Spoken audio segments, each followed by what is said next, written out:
Alors, on a une série de 4 tables rondes. On va parler plein emploi de qualité, transition écologique, jeunesse, médiation et tranquillité publique. L'angle général d'intervention de cette table ronde, parce que ceux qui ne font rien ne se trompent jamais, c'est de parler de la manière dont on tire les enseignements de l'expérience. Comment parfois on a pu se tromper, on a pu avoir des impasses, et comment en tirant ces leçons, aujourd'hui, dans l'action, on réussit, parce que c'est de cette façon qu'on réussit. Donc pour chaque table ronde, les intervenants, je les ferai intervenir 3-4 minutes d'introduction, puis après on veut entendre votre voix, pour vous partagiez votre expérience et échanger avec les intervenants. Donc on peut lancer la vidéo de la première table ronde et j'appelle à me rejoindre Lamine Naham et Saïd Amouche. Les banlieues représentent des millions d'habitants dans les quartiers populaires en France et outre-mer. Elle est au cœur des politiques publiques et quels que soient les gouvernements, depuis 40 ans, elle est présente pour et avec les habitants. Les maires et les élus s'organisent, s'investissent au quotidien pour améliorer le cadre de vie des habitants. Il y a quelque temps, l'association Ville et Banlieue a présenté auprès du gouvernement une action qui vise justement à réduire le taux de chômage dans les quartiers prioritaires. Eh bien, nous avons proposé la Cité de l'emploi, qui vise justement, quel que soit son âge, quelle que soit sa situation, de pouvoir être accompagné dans un parcours d'insertion sociale et professionnelle. Eh bien, la Cité de l'emploi a encore prouvé son utilité, sa pertinence dans les quartiers politiques grâce à cette proposition. Et sans l'association Ville et Banlieue, rien ne serait possible.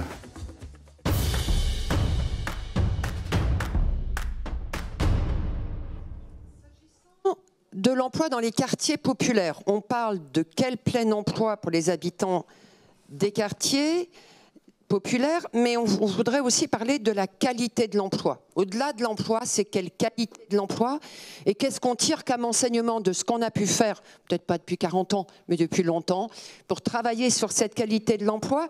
Je vous donne tout de suite la parole, Lamine Naham, vous travaillez sur l'amélioration, sur la professionnalisation.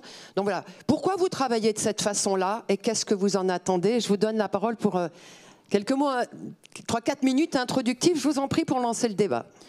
Alors déjà, quand on parle de plein emploi, c'est un vœu pieux.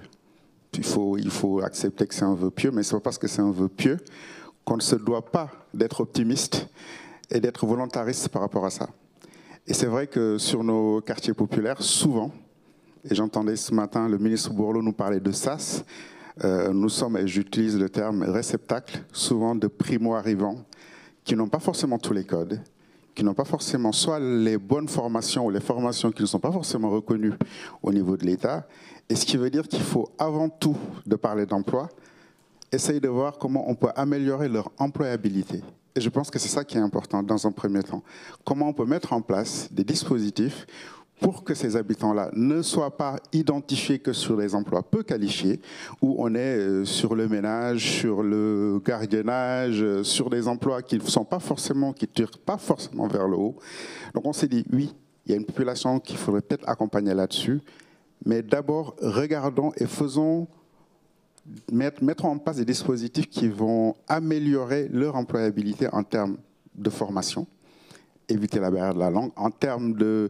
Des fois aussi, dans ces primo-arrivants, il y en a qui sont très qualifiés, très diplômés, mais sauf que les qualifications et les diplômes des pays d'origine ne sont pas forcément reconnus ni identifiés ici. Donc comment on peut les accompagner pour que ça puisse se transformer? C'est tout cela que l'on met en place pour parler de qualité au-delà de l'emploi.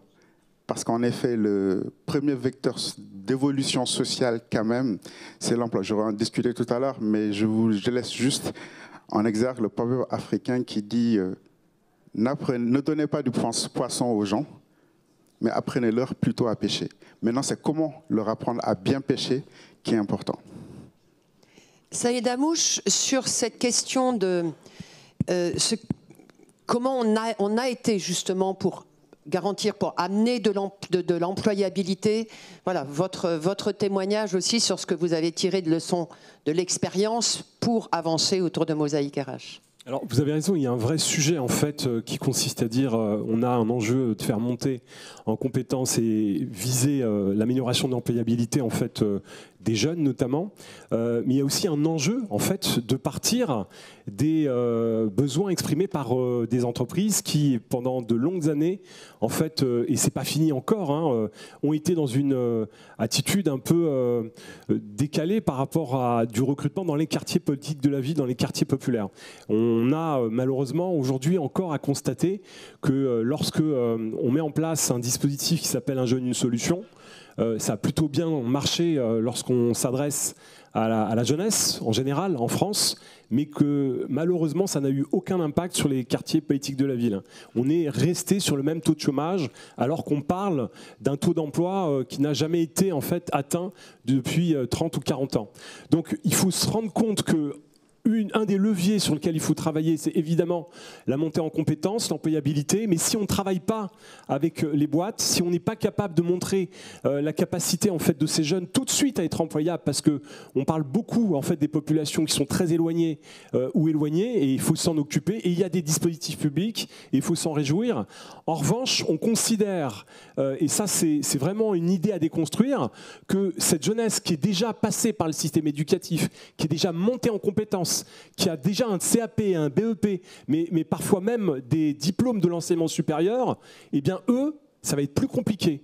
Parce qu'arriver sur le marché du travail, c'est aussi être en capacité de convaincre un recruteur. Mais avant de convaincre un recruteur, il faut avoir un entretien. Et pour avoir un entretien, eh bien, il faut, à un moment donné, contourner les discriminations systémiques, directes, indirectes, qui existent et qui sont un poison, en fait, en matière de lutte contre le chômage dans ces quartiers populaires.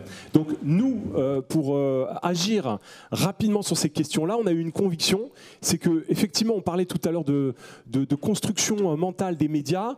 Nous, on a été au sein de Mosaïque RH, qui a été à l'origine une association, le premier cabinet de recrutement spécialisé dans la promotion des compétences de cette jeunesse, qui sont plutôt en fait ceux qui sont proches de l'emploi ou prêts à l'emploi, parce qu'il y avait un défi, parce qu'il n'y avait pas beaucoup en fait d'appui pour pouvoir relever.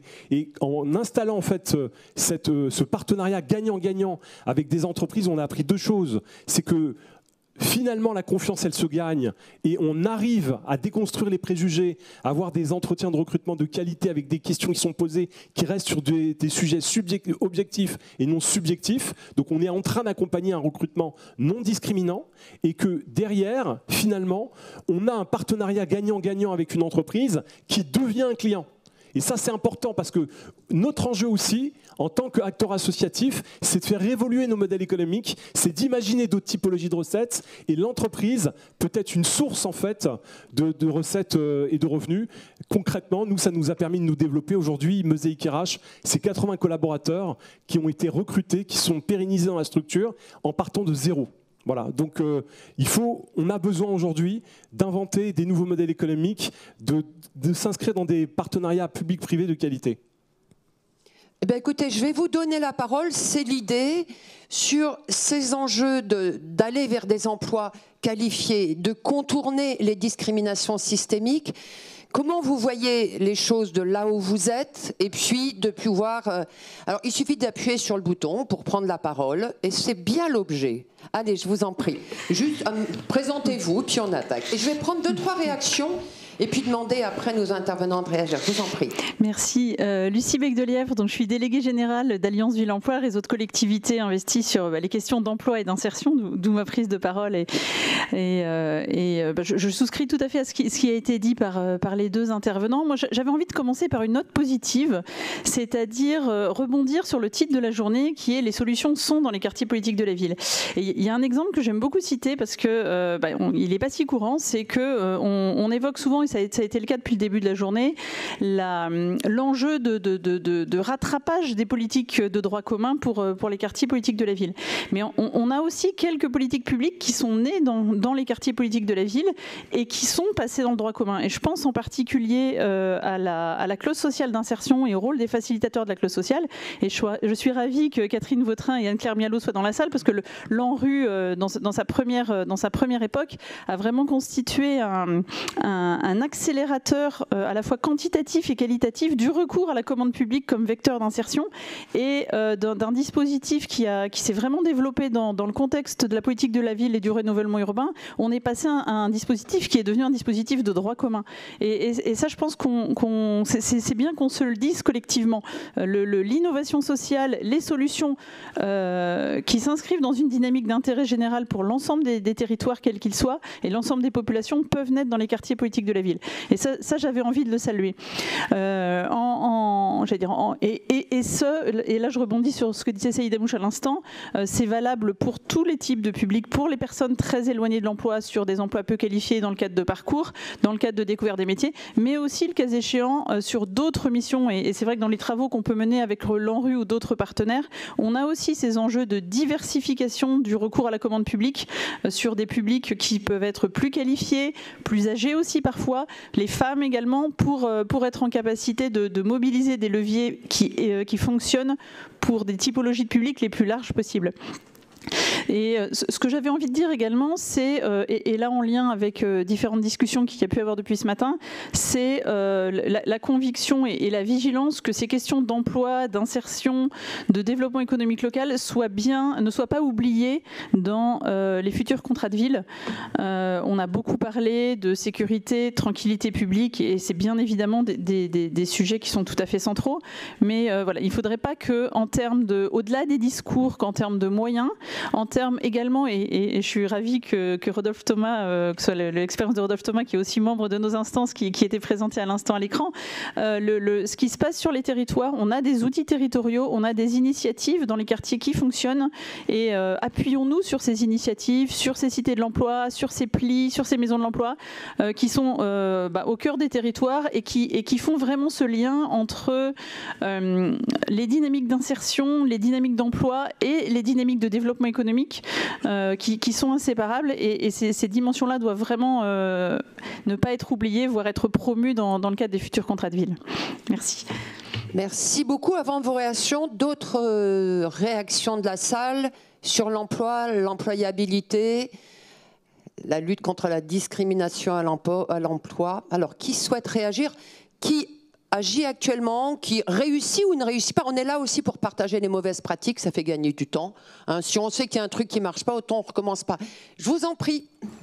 Oui, alors j'en profite, à ce stade pour parler de l'emploi très rapidement. J'en ai parlé tout à l'heure avec les journalistes sur la question de l'employabilité et la question du droit à l'emploi.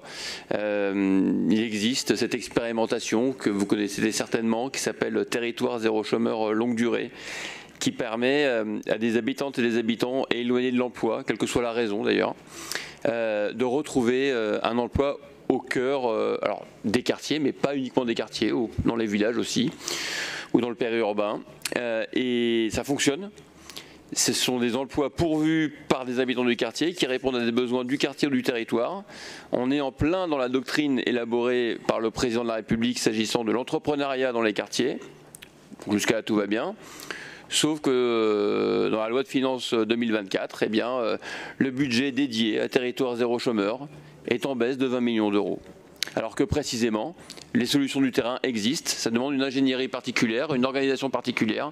Pour autant, ce dispositif, cette expérimentation qui fonctionne, qui a fait ses preuves, je ne dis pas tant au niveau, évidemment, sur la question du pouvoir d'achat, mais aussi sur la question de l'utilité sociale du travail au cœur des quartiers. Voilà, je voulais à ce stade partager un sujet sur lequel je travaille et je réfléchis et qui m'agace profondément parce qu'on est encore dans une injonction paradoxale où on nous dit que voilà, l'objet entrepreneurial au cœur des quartiers est la solution. Donc on dit chiche, banco, on y va. En face, il y a quelque chose qui existe mais qu'on vient affaiblir considérablement. Peut-être d'autres témoignages de territoires qui ont justement le dispositif Territoire zéro chômeur, qui veulent réagir là-dessus, qui souhaitent... C'est la table ronde d'après-repas. Oui, de votre côté, je vous en prie. Présentez-vous. Oui, bonjour, Benjamin Soulet, adjoint le maire de Strasbourg en charge de l'équité territoriale et de la politique de la ville. Bah oui, moi je voulais confirmer, effectivement, on s'est lancé dans cette expérimentation territoire zéro chômeur de longue durée sur 5 QPV de notre ville. On a dû malheureusement arrêter cette expérimentation faute de soutien du département, parce qu'aujourd'hui il faut un soutien du département pour activer les leviers de l'État. En tout cas, rien que le fait de partir du territoire, en s'appuyant sur l'ensemble des associations, d'avoir une démarche de contact exhaustif avec les personnes privées durablement d'emploi pour comprendre leur parcours, leurs besoins, en fait partir de l'habitant et essayer aussi de trouver des activités qui répondent aux besoins des collectifs, des bailleurs sociaux, des entreprises locales et qui sont non concurrentielles avec l'existant. Et en fait, voilà, en centrant les choses sur les personnes et en faisant ce lien très proche, même avant de créer l'entreprise à but d'emploi, on a pu remettre à l'emploi classique 160 personnes en 6 mois. Et en fait, on se dit, mais pourquoi on ne le déploie pas davantage et pourquoi on retire 20 millions? C'est complètement aberrant. Surtout que l'axe emploi dans le contrat de ville pour les personnes les plus éloignées est au cœur des prochains contrats de ville. Donc on ne comprend pas. Peut-être réaction de votre côté sur... on a parlé de chômeurs longue durée dans les formations qualifiantes ou dans ce que vous faites. Est-ce que ça s'adresse aussi, on a parlé des jeunes, mais justement aux gens qui sont inscrits dans la durée, dans la demande d'emploi ou dans un emploi de moins bonne qualité que vous évoquiez tout à l'heure. Je vous en prie, Amine. La chance qu'on a quand on est maire d'une collectivité, et surtout quand on est maire d'une collectivité quartier politique de la ville, c'est qu'on a la possibilité d'expérimenter. On a la possibilité d'innover. Je vais vous donner un exemple factuel, et là je me retourne parce que je le vois au fond de la salle, une expérience que l'ancien maire de Trélazé, que je vois là-bas avec ses cheveux blancs, qui a eu l'audace de faire il y a quelques années, sur le fait de dire... Pour pouvoir d'abord parler d'employabilité, il faut connaître son tissu socio-économique pour voir comment on peut faire le lien entre nos demandeurs d'emploi qui peuvent être très très éloignés de l'emploi et voir comment on peut mettre en adéquation avec des fois nos entreprises de proximité qui ont des difficultés à recruter. Et donc on a lancé ce dispositif-là qui permet de faire le lien entre d'une part nos demandeurs d'emploi. À Trélazé, on avait un On m'a coupé le micro, c'est moi. On m'a donné un pourcentage, on avait un pourcentage de personnes touchant le RSA à l'époque très important, donc qui ne travaillaient pas du tout. Et l'idée, c'était de dire qu'il va falloir qu'on les accompagne pour qu'ils se lèvent, qu'ils aillent chercher du travail. Mais par contre, il faut qu'ils trouvent du travail à proximité. Il faut qu'on identifie aussi le besoin de nos entreprises pour voir comment on peut être facilitateur. Parce qu'on a cette faculté-là, dans le cadre de la politique de la ville. On a mis en place cette expérimentation. On a recruté 2 chargés de mission emploi qui viennent compléter le dispositif de droit commun de Pôle emploi. Mais c'est vraiment lié aux habitants du quartier prioritaire qui étaient très très éloignés de l'emploi. Recrutés à l'échelle de la collectivité. À l'échelle de la collectivité. Et ce dispositif-là, sur les 5 dernières années, c'est quand même 550 personnes qui ont été touchées. Et sur ces 505, il y en a eu 360 qui ont pu trouver un emploi, une formation qualifiante ou un CD. Et c'est vraiment un super dispositif qui fonctionne. Alors... J'en profite un petit peu parce que là, on arrive à un moment où... Alors, c'est comment on m'avait dit, les chemises gris. Voilà, la Chambre régionale des comptes. Les petits hommes gris, on a dit. Les petits hommes gris, voilà. Les... Exactement, qui sont en train de remettre en question ce dispositif qui fonctionne juste sur la forme. Et c'est là qu'on leur demande de venir nous aider. Au lieu de venir nous taper sur la tête, accompagnez-nous plutôt à voir comment on peut le développer, comment on peut le sécuriser, mais ne venez surtout pas nous dire enlevez ce dispositif-là parce qu'il y a une question de forme, parce que ça ne répond pas aux critères, parce que ça ne répond pas aux normes. Donc c'est ça aussi qui est des fois compliqué.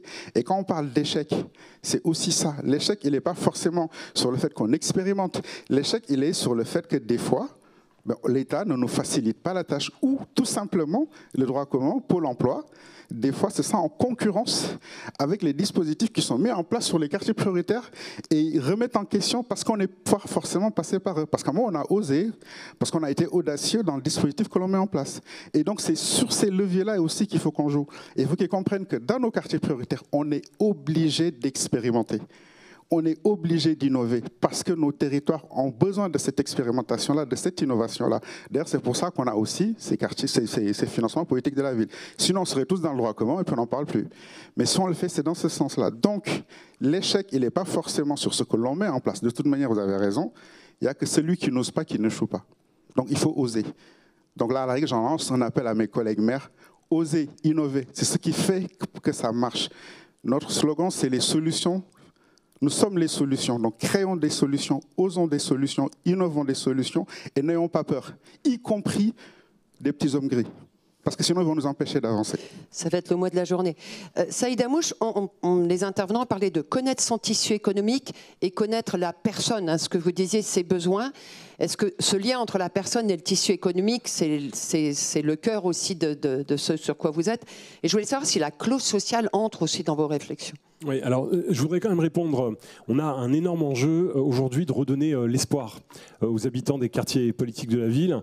Et je trouve, j'arrive pas à comprendre qu'en France on puisse avoir autant de bonnes pratiques, autant d'actions qui fonctionnent, et on n'est pas en capacité en fait de les généraliser. Donc il y a eu effectivement, comme vous l'évoquiez tout à l'heure, la clause sociale. Donc aujourd'hui c'est une politique publique et il faut s'en féliciter, mais c'est pas normal.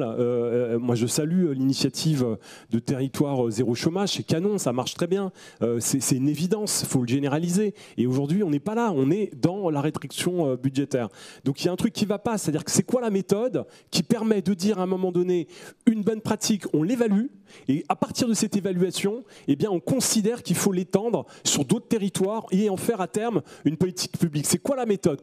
Quel est l'opérateur qui s'occupe de ça? Ça n'existe pas. Je ne vois pas la vraie. Et si on n'arrive pas à rentrer dans cette dynamique-là et s'appuyer sur ce qui marche pour pouvoir donner plus d'impact aux habitants, eh bien, on continuera en fait à être dans la médiocrité. Ça, c'est le premier point. Je vous coupe là et vous continuerez. Est-ce que justement, on ne va pas plus loin parce que ça nécessite des moyens, ça nécessite des moyens humains? Enfin, vous le dites tous.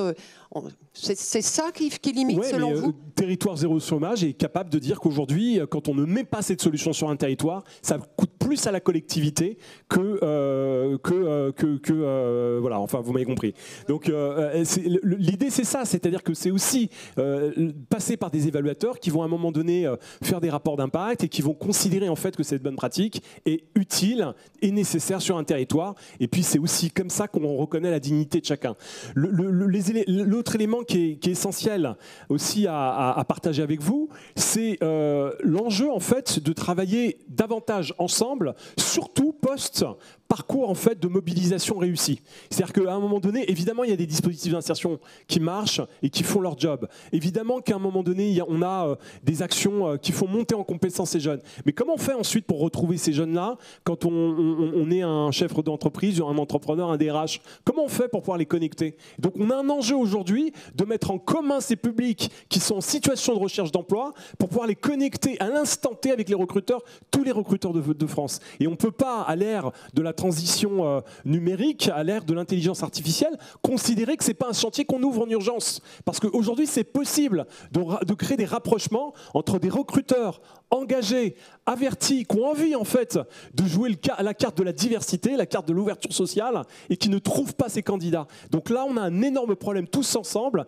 parce qu'on va continuer à faire des petites actions, chacun dans notre côté, et puis à un moment donné, le dernier kilomètre, c'est-à-dire le fait que ce talent puisse rencontrer un recruteur, on n'arrive pas à le garantir. Donc moi, je pense que dans le projet de loi plein emploi, il faut s'occuper de ce sujet-là en priorité. Il faut que derrière France Travail, on ait un module de type France Inclusion qui puisse accélérer tout ça et puisse nous aider à faire émerger en fait des solutions concrètes sur les territoires. Je redonne la parole à la salle sur des réactions. Qui souhaite réagir autour de ça? Je vous en prie. Bonjour, Cécile Sarnin, moi je suis adjointe à Mulhouse. Je voudrais dire deux choses. On a, nous, fait une expérimentation autour des clauses sociales parce qu'en fait, on donne du travail, mais on ne donne pas beaucoup de travail à chacun. Et donc l'idée, c'était de faire en sorte que le travail puisse être toujours dirigé vers la même personne ou le même groupe, de façon à faire finalement des CV qui avaient du sens pour les recruteurs. Sauf que ça, c'est des moyens humains. Et moi, je rebondis sur faire en commun, tu vois, ça me parle. La difficulté, c'est que chacun cloisonne. Et c'est peut-être la même difficulté sur l'innovation. Il faut rentrer dans l'appel à projet Tartampion, alors qu'on sait bien que la réalité et nos solutions, elles sont toujours borderline. Et donc, il faut convaincre, il faut vraiment développer de la confiance. Et je voudrais dire une deuxième chose, parce que je préside aussi une régie de quartier, et ça me semble être dans le champ des structures d'insertion un bel outil parce que c'est un outil de proximité. Et en fait, ce qu'il faut qu'on réinvente, de ce matin on disait urbain, humain, ce qu'il faut qu'on réinvente, c'est en effet toutes ces passerelles et qu'on soit plus des spécialistes. C'est l'avantage d'être des élus locaux. Moi, je revendique d'être une élue de proximité. C'est que, en fait, on a les mains dans le cambouis, les deux pieds sur terre, et on tricote sur nos territoires, et on les laboure, et comme ça, on développe de la confiance, de la proximité. Et cette proximité-là, elle permet de l'innovation, elle permet de la mise en commun. Je vais le dire, on a une cité de l'emploi à Mulhouse avec 2 chargés de mission qui ont été prises en main par la Maison de l'emploi et de la formation. Mais en fait, elles sont finalement assez loin du terrain. Elles connaissent pas assez le terrain. Et en plus, elles font beaucoup de réunions, etc. Mais heureusement qu'on a développé des réseaux de proximité quartier par quartier qu'elles trouvent prêts à l'emploi pour elles. Mais sinon, ça ne servirait à rien. Vraiment à rien. Donc réfléchissons à comment on assouplit les règles, comment on assouplit les frontières. Moi, je crois que c'est là que se trouve la solution, mais c'est très chronophage et il faut beaucoup d'énergie et de volonté politique, des équipes aussi dans les collectivités territoriales de qualité et engagées. Alors on les a, mais on n'a pas toujours les moyens de les payer, de les garder. Tu vois, voilà, je crois que cette question de l'emploi, et notamment de l'emploi dans les quartiers prioritaires, parce que c'est aussi un de mes chevaux de bataille, c'est pas merci de tout ce que vous faites, il faut qu'on continue. Mais voilà, c'est pas encore gagné. Et territoire zéro chômeur, merci d'avoir témoigné pour Strasbourg. À côté de Mulhouse, il y avait aussi une expérimentation qui s'est arrêtée alors qu'elle fonctionnait très bien. Donc c'est une grande interrogation, pourquoi ça s'arrête? Eh ben, pourquoi faut-il l'accord d'un département pour faire sur nos territoires des solutions de proximité? C'est une de mes grandes questions, mais je n'ai pas la réponse. Je vous en prie, allez-y. Ahmed Bouzouaïd, BPI France. Donc pour BPI France, je dirige un programme qui vise à soutenir l'entrepreneuriat dans les quartiers. Je voulais juste réagir sur cette question de pourquoi ça s'arrête. Ça a été très bien dit sur la politique de la ville. Elle a cette dimension. Mais peut-être qu'il faut interroger de laboratoires, en fait, toutes ces expérimentations qui peuvent naître dans ces quartiers, qui parfois vont être déplacées ailleurs. Mais nous, on rencontre une limite dans les déploiements qu'on a. Concrètement, on va financer l'ensemble des dispositifs avec des crédits, des cofinancements qui sont justement des crédits spécifiques, qui ont donc pas vocation à se pérenniser. Mais du coup, on va voir clairement, on va pouvoir démontrer, pour être jugé sur pièce, sur des dispositifs qui démontrent leur efficacité, le fait qu'ils marchent, mais en même temps, vu qu'ils s'inscrivent dans la dynamique de la politique de la ville, on n'aura pas les crédits qui pourront permettre de pérenniser ces actions. Donc c'est la limite de cette dimension expérimentale, j'ai envie de dire. Alors, vu le temps, je vais vous donner quelques mots pour conclure cette première table ronde. J'avais quelque chose dans ce que vous avez dit aussi sur cette idée du coût global, c'est-à-dire de penser globalement, vous le disiez, le temps qu'on passe à accompagner, c'est un coût qu'on économise sur le coût social du chômage, etc. Dire cette pensée globale, c'est de l'investissement, c'est pas du coup les personnes que vous mettez sur le terrain. Voilà, c'était simplement pour lancer. Vous nous avez parlé de France Inclusion, c'est-à-dire faire le lien. Voilà, si vous aviez en quelques mots pour terminer cette table ronde, il faut qu'on tienne un petit peu les délais. Je vous en prie tous les deux. Alors moi, je voulais surtout... je vais répondre à côté parce qu'en fait, j'ai envie de faire passer un message. Ah, mais il faut absolument, comme vous le sentez. Non, mais en fait, l'objectif aujourd'hui, c'est de savoir que l'emploi au cœur de nos quartiers prioritaires, c'est un véritable levier en termes d'épanouissement et de développement de nos habitants. Donc, ce qui veut dire qu'il ne faut pas qu'on mégote là-dessus. Et des fois, en effet, moi, je vais juste prendre l'exemple de la Cité de l'Emploi, où des fois aussi, on se met en difficulté sur certains dispositifs. Là, on a eu la Cité de l'Emploi, où on a un dispositif, je pense qu'il y a certains qui le connaissent, la fameuse place à VIP, où la place à VIP, c'est une place en fait dans les crèches pour permettre aux parents, aux mères isolées, de pouvoir avoir une garde en priorité et d'aller chercher de l'emploi. Donc, on a une Cité de l'Emploi qui est sur notre collectivité. On a une place à VIP. Une place à VIP qui est mobilisée pendant 3 ans. Donc, ce qui veut dire que finalement, ça concerne une personne. Donc, on se gargarise, entre guillemets, d'avoir ce dispositif-là. Mais je suis désolé, C'est une personne. Et il ne faut pas non plus avoir peur à un moment. On est dans l'expérimentation. Et comme je dis, il n'y a que ceux qui n'osent pas, qui n'échouent pas. Mais à un moment aussi, il faut accepter. Il faut que l'on accepte que des fois, on a de fausses bonnes idées. Et quand on a ces fausses bonnes idées, il ne faut pas se gargariser. Parce que voilà, nous, on a eu le préfet, la CAF. Ils sont arrivés dans notre ville. On a fait une belle photo, mais ça concernait une personne. Et ce n'est pas ça qui va finalement... et quand on parle de plein d'emplois de qualité, il faut aussi accepter de temps en temps qu'on s'est trompé et que, par exemple, moi, personnellement, soit c'est quelque chose qu'on doit faire en droit commun, soit la CAF décide volontairement d'y mettre les moyens et que ça touche plus de personnes. Mais si c'est juste pour avoir une place, ce n'est pas la peine.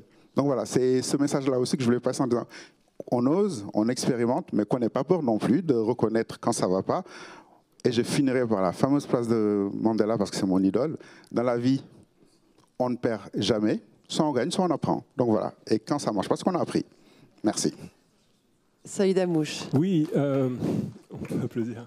Oui, moi ce que je voulais peut-être faire passer comme message aussi, c'est, je pense qu'on a une urgence en fait de créer une nouvelle génération en fait de cabinets de recrutement un peu partout, portés par notamment les territoires. On a besoin demain de mettre en place des agences de recrutement à but non lucratif qui vont justement partir des besoins des entreprises et se connecter à tous les opérateurs publics qui existent, à tous les acteurs qui veulent travailler sur ces questions. La bonne nouvelle, c'est que ce sont pas à nouveau en fait des centres de coûts, mais c'est des unités économiques qui peuvent à un moment donné s'autofinancer, voire financer en fait le développement dans les prochaines années. Donc il faut garder en tête que faire cet investissement, ça peut non seulement massifier le nombre de recrutements, donc on sort concrètement du chômage ou de situations de précarité des jeunes, ou moins jeunes d'ailleurs, et derrière on réinvente des nouveaux modèles qui permettent à un moment donné de répondre aux besoins des entreprises du territoire. Et donc du coup, quand une entreprise